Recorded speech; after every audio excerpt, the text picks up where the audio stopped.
સૌ પ્રથમ તો અહીંયા ઉપસ્થિત તમામ લોકોની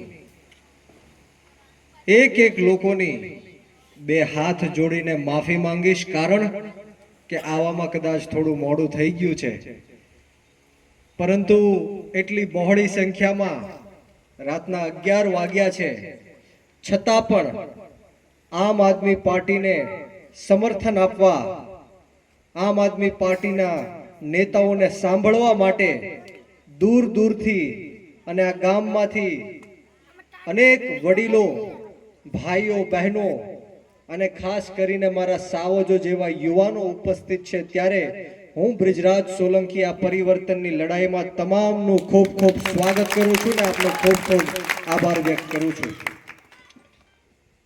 મિત્રો, મારી વાતની શરૂઆત આપણે જેમના સાનિધ્યમાં બેઠા છીએ એમની જય ઘોષથી કરીશું. આપણી ભારત માતાના જય ઘોષથી કરીશું.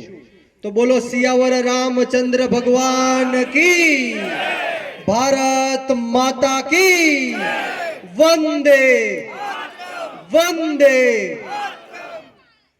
ખૂબ ખૂબ આભાર.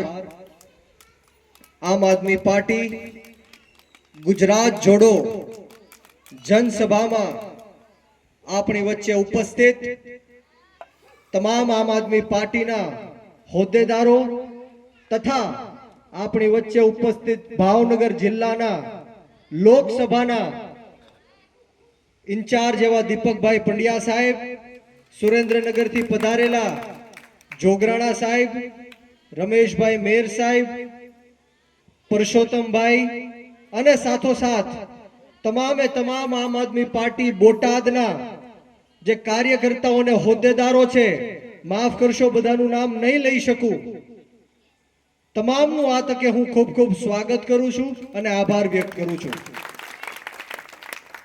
મિત્રો, વિશેષ વાતો નથી કરવી, કારણ કે ઘણા બધા વક્તાઓએ ઘણું બધું તમને કહી દીધું, જાગૃત કરી દીધા, અને છેલ્લે જ્યારે બોલવાનું આવે ત્યારે તકલીફ જ એ થાય કે હવે બોલવું હું, બધાએ બધું કહી દીધું હોય, ત્યારે શોર્ટમાં એટલું જ કહેવા માંગીશ કે આપણે સૌએ આમ આદમી પાર્ટીને મત આપવાનો છે. આમ આદમી પાર્ટીના સાવણાના બટન ઉપર મત આપવાનો છે. તૈયાર છો તમે બધા? આમ આદમી પાર્ટી એટલે કે સામાન્ય લોકોની પાર્ટી.